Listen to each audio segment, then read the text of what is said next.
Bismillahirrahmanirrahim. Assalamualaikum warahmatullahi wabarakatuh. Innal hamdalillah nahmaduhu wa nasta'inuhu wa nastaghfiruhu wa nastahdihi wa natubu ilaih wa na'udzu billahi min syururi anfusina wa min sayyiati a'malina. May yahdihillahu fala mudilla lahu wa may yudlil fala hadiyalah. Asyhadu an la ilaha illallah wahdahu la syarika lah wa asyhadu anna Muhammadan abduhu wa rasuluh wa nabiyyuhu wa safiyyuhu wa khaliluhu wa habibuh. بلغ الرسالة وأدى الأمانة ونصح للأمة وجاهد في سبيل الله حتى أتاه اليقين.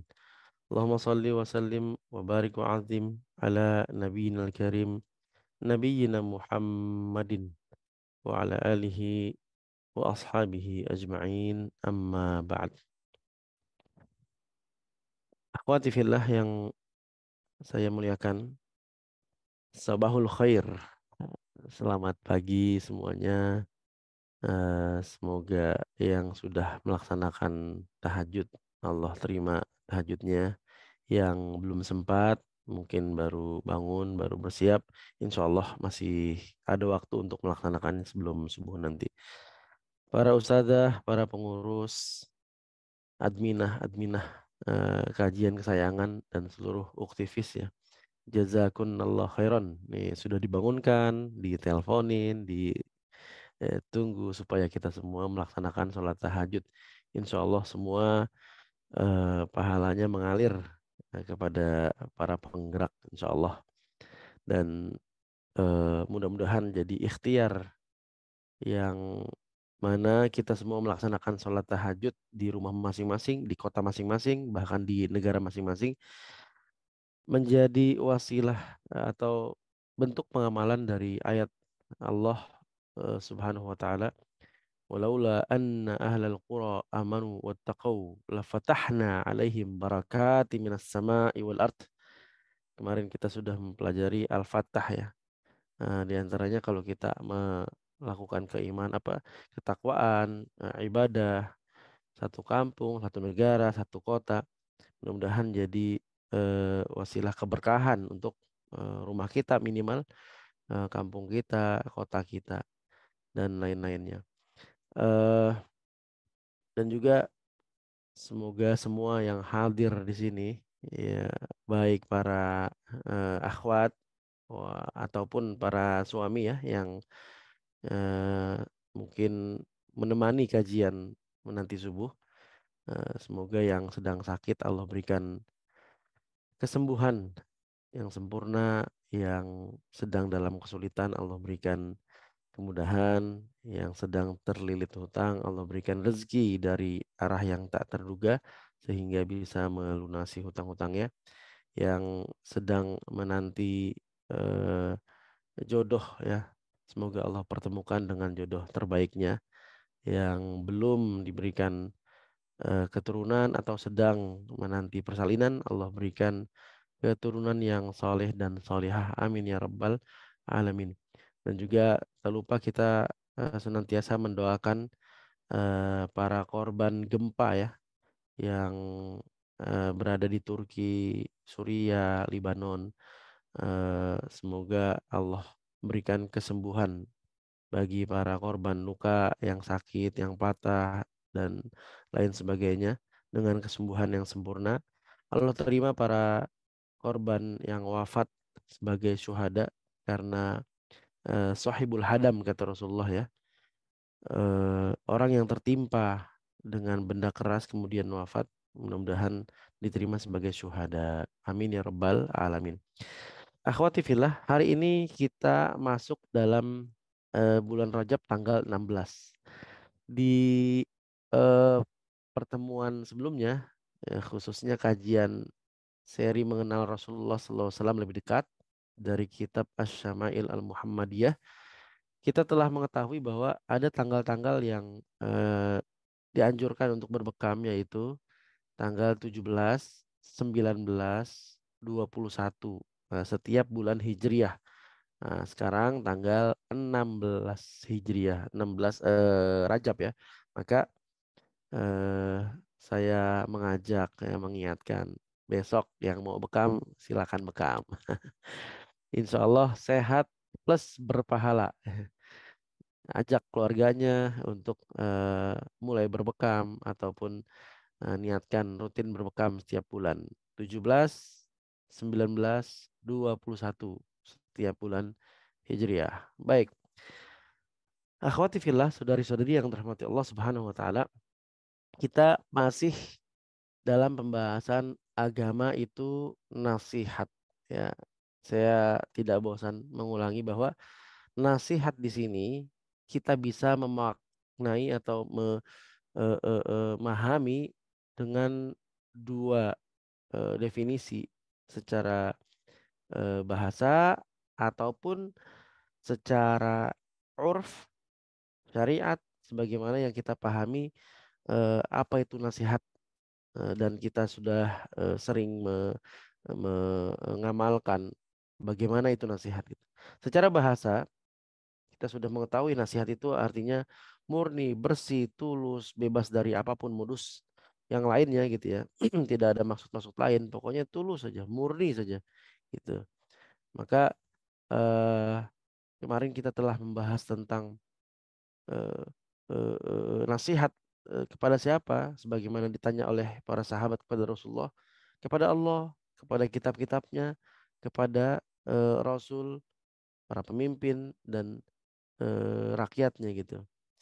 Kepada Allah, kepada kitabnya kita sudah eh, membaca penjelasan para ulama tentang hadis ini, yaitu kita memurnikan, ya, memurnikan kita sebagai hamba bagaimana mestinya memurnikan tauhid kepada Allah Subhanahu wa taala. Kita sebagai penganut agama Islam bagaimana bentuk nasihatnya yaitu memurnikan ajaran Islam, mengimani kitab-kitabnya, mempercayai bahwa Allah pernah menurunkan Zabur, Taurat, Injil dan kemudian mengalami perubahan-perubahan oleh tangan-tangan yang tidak bertanggung jawab ya, yang ditutupi dengan hawa nafsu sehingga merusak kemurnian kitab-kitab sebelumnya. Kecuali Al-Quran dalam eh, rukun iman kita mempercayai bahwa Al-Quran ini adalah satu-satunya kitab yang Allah jaga. Inna nahnu nazzalna dzikra wa inna lahu lahafizun. Ya, kami yang menurunkan Al-Quran dan kami juga yang menjaganya. Pertemuan sebelumnya kita sudah selesai membahas bagaimana nasihat kita kepada Al-Quran, bagaimana kemurnian akidah, amal kita terhadap Al-Quran, bagaimana ketulusan hati kita untuk Al-Quran, yaitu dengan memuliakannya, mengagungkannya, membacanya dengan tartil, menunaikan hukumnya, madnya, idgham bi gunnah bagaimana, ikhfa hakiki bagaimana, ikhfa syafawi bagaimana, mad jaiz munfasil bagaimana, mad tabi'i bagaimana, huruf-hurufnya seperti apa, mana yang harus dibaca isti'la, istifal dan seterusnya. Kemudian kita mempelajarinya ya, ini mau tahsin, memperbaiki bacaan, mempelajari kandungannya, ataupun menghafal, ada semua tuh programnya di komunitas kesayangan ya. Yang mau belajar Al-Quran, yang mau menghafal satu hari satu ayat dan seterusnya, bisa menghubungi para adminah ya. Kemudian mengajarkannya dan mentadaburinya setiap Senin, Rabu, Jumat. Kita tadabur bersama Ustadz Izzuddin. Dan terakhir mengamalkan dan mendakwahkan Al-Quran. Jadi seperti itu.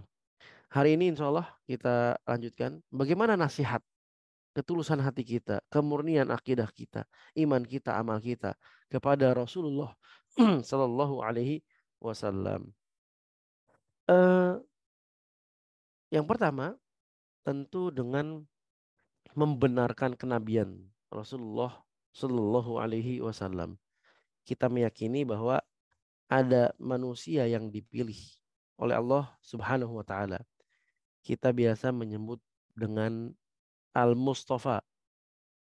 Al-Mustafa itu artinya yang dipilih oleh Allah Subhanahu wa taala. Kita meyakini bahwa beliau adalah manusia pilihan yang diutus di muka bumi ini untuk menyampaikan risalah, ya, pesan, ya, amanah dari Allah Subhanahu wa taala kepada umat manusia, bahkan jin, ya. Wa ma khalaqtul jinna wal insa illa liya'budun. Tidaklah aku ciptakan jin dan manusia kecuali untuk beribadah. Maka kita yakin dulu bahwa Rasulullah diutus kepada manusia dan jin untuk agar kita semua esakan Allah Subhanahu wa taala, mentauhidkan Allah Subhanahu wa taala dan menyembah hanya kepada Allah Subhanahu wa taala. Maka tidak dibenarkan jika ada orang yang menganggap bahwa setelah nabi ada nabi lagi. Nah, Nabi Muhammad adalah nabi terakhir, nabi penutup, ya. Kalau ada keyakinan bahwa oh Mirza Ghulam Ahmad sebagai nabi setelah Muhammad, nah, ini yakinlah bahwa tidak sesuai dengan ajaran Islam. Ini merupakan kesesatan akidah. Kemudian ada yang meyakini bahwa mestinya malaikat Jibril itu menyampaikan wahyunya kepada Ali bin Abi Thalib, bukan kepada Muhammad. Itu tertukar itu. Nah, Syiah, ya. Maka kita tidak membenarkan ajaran atau keyakinan seperti ini.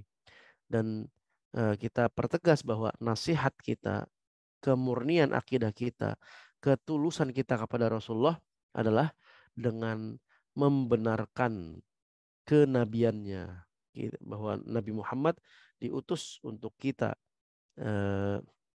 membawa ajaran Islam. Nah, jadi itu termasuk nanti kita akan mengetahui juga ada firqah, kelompok ingkarus sunnah. Nah, menganggap bahwa nggak perlu belajar apa namanya eh, hadis, ya, cukup Al-Quran. Al-Quran dulu. Apa intinya yang diturunkan Allah Subhanahu wa taala kepada Nabi Muhammad? Al-Quran, katanya begitu. Maka kita fokus belajar Al-Quran, nanti dulu belajar hadisnya. Pending dulu gitu. Nah, ini juga termasuk apa namanya ajaran yang menyimpang, ya.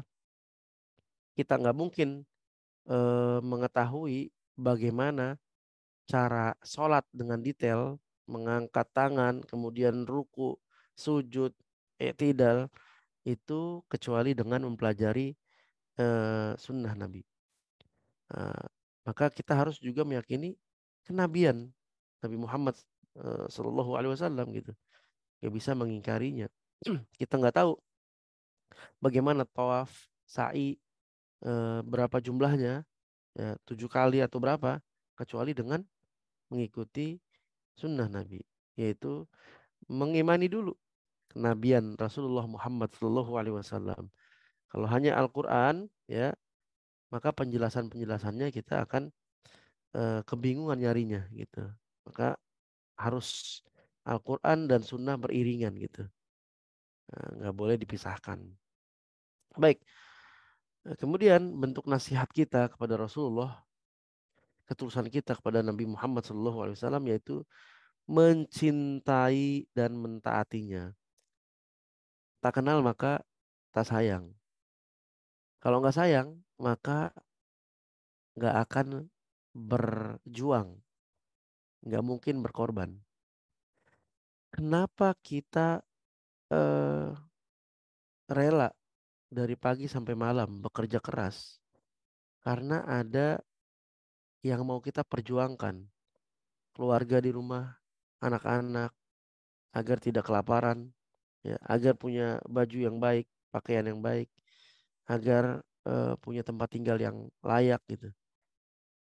Kita berjuang untuk mereka karena kita mencintai mereka. Maka nggak mungkin kita berjuang, berkorban untuk ajaran Nabi Muhammad SAW kalau kita nggak mencintainya. Dan nggak mungkin kita mencintainya kecuali kita mengenalnya dulu. Makanya kita sudah melalui, ya, kajian apa namanya Asyama'il Al-Muhammadiyah, mengenal Rasulullah lebih dekat gitu. Tujuannya adalah agar kita cinta sama Rasulullah. Ketika cinta, nanti kita akan mudah mentaatinya, ya, mudah mengikuti sunnahnya. Ya, baik. Eh, Kemudian bentuk nasihat kita kepada Rasulullah Sallallahu Alaihi Wasallam adalah mempelajari sirah, mempelajari sunnah-sunnahnya. Yang kita baca dari kitab Asy-Syama'il Al-Muhammadiyah itu bukan sirah nabawiyah, ya. Tapi hanya beberapa atau hadis-hadis pilihan yang menjelaskan tentang karakteristik Rasulullah Sallallahu Alaihi Wasallam. Adapun sirah nabawiyah merupakan perjalanan, ya, Nabi Muhammad Sallallahu Alaihi Wasallam, ya, bagaimana perang-perangnya, bagaimana kemudian Rasul diutus, ya, bahkan ketika Isra Mi'raj, kemudian menghadapi para musuh-musuh Allah, kafir Quraisy, bagaimana strategi perang beliau, dakwah rahasia, dakwah terang-terangan, dan seterusnya. Itu sirah nabawiyah. Nah, dengan mempelajarinya ini, kita bisa menjadikannya model, ya, role model dalam hidup kita. Oh, dulu pernah ada orang-orang yang kemarin, ya, kita juga sedikit menyinggung, menawarkan, melobi Rasulullah SAW. Udah deh, nggak usah perang, apa namanya, ganti-gantian aja ibadahnya gitu. Sebulan saya menyembah Tuhanmu, sebulan kamu menyembah Tuhan saya, gitu ya. Makanya kemudian turun surat Al-Kafirun. Ya, ini semua juga masuk dalam rangkaian sirah nabawiyah. Ternyata Rasulullah pernah menghadapi karakter pemikiran yang seperti itu. Maka di kehidupan kita hari ini, ketika nanti dipertemukan oleh orang-orang yang pemikirannya sama seperti itu, kita bisa dengan mudah menyikapinya. Oh iya, dulu eh, kalau menurut bacaan sirah yang pernah saya pelajari seperti itu, pernah ada yang melobi Rasulullah seperti ini. Udah, kita menganggap agama itu sama aja. Tujuannya baik juga, berkasih sayang juga, memberi juga, menolong orang lain juga. Ya udah, jadi jangan menganggap agama situ agama sampean, agama Anda yang paling benar. Semuanya sama, benar semua. Nah, ini masuklah penyakit pluralisme, ya. Jadi kalau kita nggak mempelajari sirah, kita nggak punya pegangan kuat, ya, nggak punya role model dalam menyikapi bagaimana pemikiran-pemikiran yang kemudian membahayakan bagi akidah kita gitu. Nah, ini sirah penting sekali. Termasuk juga eh, dari nasihat kita kepada Rasulullah Sallallahu Alaihi Wasallam, bentuk kemurnian akidah kita dalam iman, amal, dan ibadah kita juga mengamalkan, mempelajari sirah, mempelajari sunnah. eh, Kita bisa dapatkan dari kitab-kitab seperti Ar-Rahiq Al-Makhtum, Al-Mubarak Furi, Sirah Ibnu Hisham, Nurul Yakin, ya, dan seterusnya. Eh, Kitab-kitab sunnah bisa kita pelajari dari eh, Kutubus Sittah sebagai kitab induk hadis, Sahih Bukhari, Sahih Muslim, ya, kemudian Sunan Abu Dawud, Sunan An-Nasai, At-Tirmidzi, Ibnu Majah. Kemudian juga ada Sunan eh, eh, eh, Imam Ahmad bin Hambal, Musnad, ada Ad-Darimi, ada Al-Muwatta, dan lain-lain. Atau kitab-kitab dasar yang biasa dipelajarin sebagaimana yang sedang kita baca ini, yaitu kitab Arba'in An-Nawawiyah, ditulis oleh Imam An-Nawawi. Ada juga Jami'ul Ulum wal Hikam, ditulis oleh Ibnu Rajab Al-Hambali. Eh, Nanti ada Riyadhus Shalihin, ya, lebih banyak lagi cangkupan hadisnya. Kita bisa mempelajari sunnah di situ. Nah, setelah kita mempelajari bentuk nasihat kita kepada Rasulullah SAW, ketulusan kita kepada beliau adalah mengamalkan, ya, mengamalkan sunnah, sunnah Rasulullah Sallallahu Alaihi Wasallam. Apa itu sunnah? Apa itu hadis? Ada yang menyamakan hadis dan sunnah. Dan pengertiannya adalah apa yang datang dari Rasulullah berupa ucapan atau perbuatan atau statement, komentar, keputusan Rasulullah Shallallahu Alaihi Wasallam. Eh, kita mengamalkan sunnah-sunnahnya dari mulai bangun tidur sampai nanti jelang mau tidur lagi. Semua ada contohnya dari Rasulullah Shallallahu Alaihi Wasallam. Apa yang kita bisa lakukan ketika bangun tidur? Berdoa. Alhamdulillahilladzi ahyana ba'dama amatana wa ilaihin nusyur. Kemudian cuci tangan, kata Rasulullah. Kenapa? Fa innahu la yadri aina batat yadahu atau yaduhu. Kita nggak tahu kemana tangan kita ketika apa namanya tidur dan tidak sadar, mati sementara. Maka kalau ternyata kita menyentuh yang najis atau menyentuh kemaluan dan lain sebagainya, maka kita cuci dulu.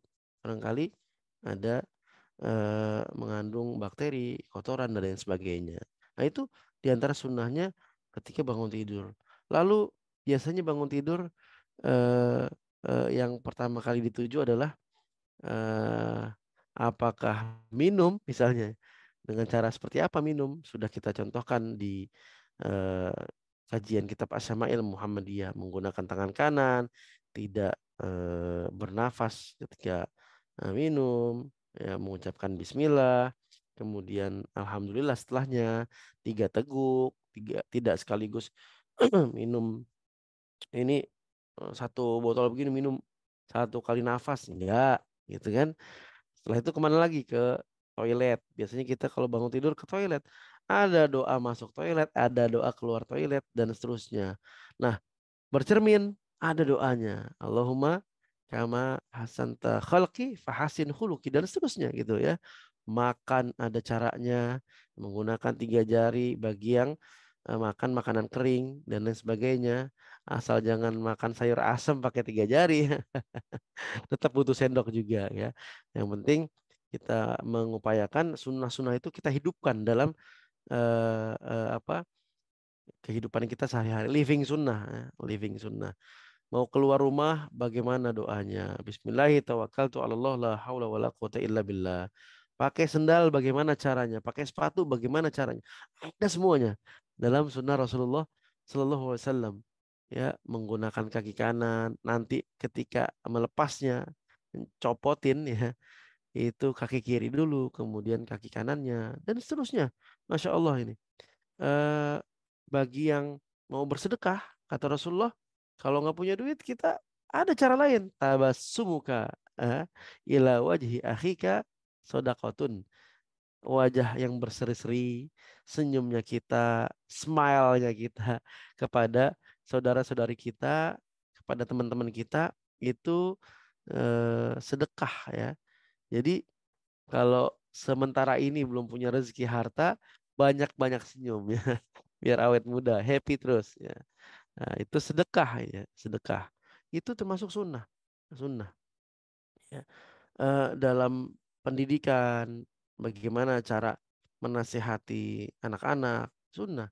Bagaimana kalau kita punya anak yang sudah baligh atau balighoh ya, eh, punya kamar sendiri, bagaimana sunnahnya? Apakah langsung buka pintu nyelonong atau kita ketuk dulu seperti itu? Bertamu, ya, apakah kita langsung pergi ke rumah teman kita, sahabat kita, saudara kita tanpa berkabar, tahu-tahu ada depan rumah ya, sementara orang tersebut ya sohibul bait gitu ya, dalam kondisi yang sulit, ada yang sakit, nggak siap menerima tamu, tapi karena kita sudah di depan rumah, jadi kita nggak enak ya. Jadi tuan rumahnya itu nggak enak untuk menolaknya gitu. Nah, bagaimana sunnah-sunnah Rasulullah SAW? Oh, ternyata berkabar dulu ya. Kemudian ketika mengucapkan salam, jangan menghadap ke rumahnya, tapi apa namanya berbalik arah sehingga barangkali ketika dia membuka tanpa eh, eh, menutup aurat, kita tidak melihatnya, atau sedang dalam kondisi yang malu ketika dilihat, kita menghadap ke belakang gitu ya, tidak menghadap ke arah rumah atau ke pintu, apalagi ngintip gitu ya. Assalamualaikum, assalamualaikum. Ya, enggak. Baiknya assalamualaikum, kemudian kita berbalik arah. Jadi seperti itu. Banyak sekali sunnah-sunnah yang bisa kita pelajarin dan kita amalkan untuk kehidupan kita sehari-hari. Sehingga pundi-pundi amal kita dalam berbekal menuju akhirat yang kekal ini bisa bertambah terus. Oh, ternyata ada sunnah-sunnah yang ringan yang bisa kita amalkan, termasuk panggilan. Panggilan-panggilan misalnya kita membiasakan kunyah ya. Mudah-mudahan Allah Subhanahu wa taala memberikan ganjaran pahala terbaik ketika ada setiap orang yang memanggil kita dengan panggilan kunyah kita. Abu, Ummu ya. Misalnya Ummu Wildan, Abu Wildan ya, Ummu Aisyah, Abu Aisyah, ya, Ummu Nabil ya, Abu Nabil dan seterusnya. Menggunakan kata abun, ummun itu bagian dari kunyah. Para sahabat sering dipanggil atau eh, menggunakan kunyahnya Abu Hurairah, Abu Musa Al-Asy'ari, Abu Bakar As-Siddiq. Nah, itu kunyah namanya ya. Ummu Sulaim, Ummu Salamah dan seterusnya. Nah, itu ringan ya, panggilan doang, tapi ketika ada orang yang memanggil, kita menggunakan kunyah itu, mudah-mudahan setiap dipanggil ya, setiap dicantumkan nama itu mendapatkan pahala ringan, tapi insya Allah terus dicatat sebagai pahala. Yang terakhir, bagaimana bentuk nasihat kita, ketulusan kita kepada Rasulullah Shallallahu Alaihi Wasallam adalah membantah ya penyimpangan-penyimpangan, atau kita biasa sebut syubhat ya. Satu hal yang abu-abu ya, samar-samar, remeng-remeng ya. Benar nggak nih gitu. Jangan-jangan salah nih. Pokoknya penyimpangan-penyimpangan nih dalam hal hadis. Seperti apa? Ada orang yang eh, mengatakan bahwa Islam itu agama yang jorok. Kalau misalnya ada gelas kemudian atau wadah minum kita dihinggapi dengan lalat ya, maka kata Islam itu dicemplungin tuh ya, dicelupin lah gitu lalat, lalu diambil diminum. Kan jijik banget gitu. Ini kita diserang ini. Tapi sayangnya bukan baru ya. Alhamdulillahnya sudah berabad-abad diserang tentang subhat ini. Agama Islam itu agama yang menjijikan, disgusting gitu. Masa lalat eh, apa namanya hinggap di air, dicemplungin terus diminum sama kita. Nah, kita diserang dengan subhat itu, pemikiran yang menyimpang itu gitu. Padahal itu memang hadis Rasulullah Shallallahu Alaihi Wasallam yang mengatakan bahwa sayapnya lalat itu yang satunya racun, yang satunya lagi penawar racun. Maka dicelupin semuanya, ambil baru boleh gitu. Kemudian ada Rasul Shallallahu Alaihi Wasallam ketika dimintai obat, ada penyakit eh, di antara para sahabat terjangkit penyakit, lalu minta saran obat. Bagaimana kata Rasulullah? Coba kamu cari onta yang begini, begini, begini. Ada kriterianya gitu. Nah, kencing onta itulah yang insya Allah jadi wasilah penyembuh. Diserang lagi. Ini agama Islam bener-bener nih menjijikan ini. Masa kencing onta dijadikan sebagai penyembuh. Nah, ini syubhat namanya. Eh, Seputar sunnah. Nah, kita penting untuk mempelajarinya bahwa memang begitu adanya hadis Rasulullah SAW, dan kita diperintahkan untuk sami'na wa ata'na ketika merespon Al-Quran dan Sunnah. Jangan sami'na wa pikir-pikir dulu ya. Kami dengar, kami pikir-pikir. Kalau nggak sesuai dengan selera, kami tolak. Kalau sesuai dengan selera, kami taatin. Nah, ini ya nggak sesuai dengan nasihat kepada Rasulullah Shallallahu Alaihi Wasallam. Bentuk nasihat kita, ketulusan kita kepada Rasulullah adalah mengamalkan sunnah-sunnah Rasulullah Shallallahu Alaihi Wasallam. Dan ini tentu butuh pembimbing, guru, mursyid dan lain sebagainya.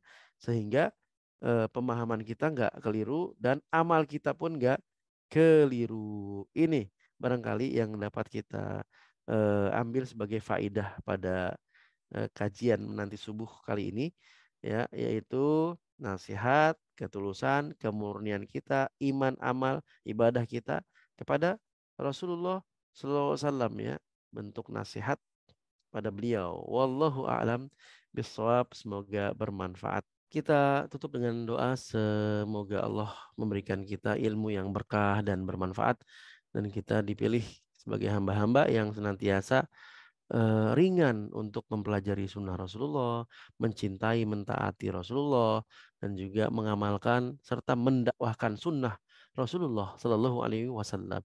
Kita mulai dengan istighfar sebanyak 3 kali. Astagfirullahaladzim, astagfirullahaladzim, astagfirullahaladzim. Alhamdulillahirrabbilalamin. Hamdan na'imin, hamdan syakirin, hamdan yuafi ni'amahu wa yukafi mazidah. Ya Rabbana lakal hamdu kama yanbaghi li jalali wajhikal karim wa azimi sultanik. Allahumma salli ala Muhammad wa ala ali Muhammad. Allahumma inna nas'aluka hubbaka wa hubba rasulika wa hubba man yuhibbuka wa hubba man yuhibbu rasulak wa hubba amalin yuqarribuna ila Allahi wa ilaik wa ila rasulik. Ya Allah, kami mohon kecintaan kepadamu dan kepada Rasulmu, kecintaan kepada orang-orang yang mencintaimu dan mencintai Rasulmu, kecintaan kepada amal perbuatan amal soleh yang mendekatkan kami pada kecintaan kepadamu dan Rasulmu. Allahumma anfa'na bima 'allamtana wa 'allimna ma yanfa'una warzuqna 'uluman tanfa'una birahmatika ya arhamar rahimin. Ya Allah, berikan kami manfaat, jadikan kami bermanfaat atas apa yang Kau ajarkan kepada kami. Ajarkanlah terus kepada kami hal-hal yang bermanfaat untuk kami, dan berikan kami rezeki ilmu yang bermanfaat, maklumat, faidah yang bermanfaat untuk kehidupan kami. Rabbana ighfir lana dzunubana wa dzunuba walidaina warhamhuma kama rabbayana shighara. Rabbana atina fid dunya hasanah wa fil akhirati hasanah wa qina adzabannar. Wa sallallahu ala nabiyyina Muhammad wa ala alihi wa sahbihi wasallam walhamdulillahi rabbil alamin. Subhanakallahumma wa bihamdika asyhadu an la ilaha illa anta astaghfiruka wa atubu ilaik.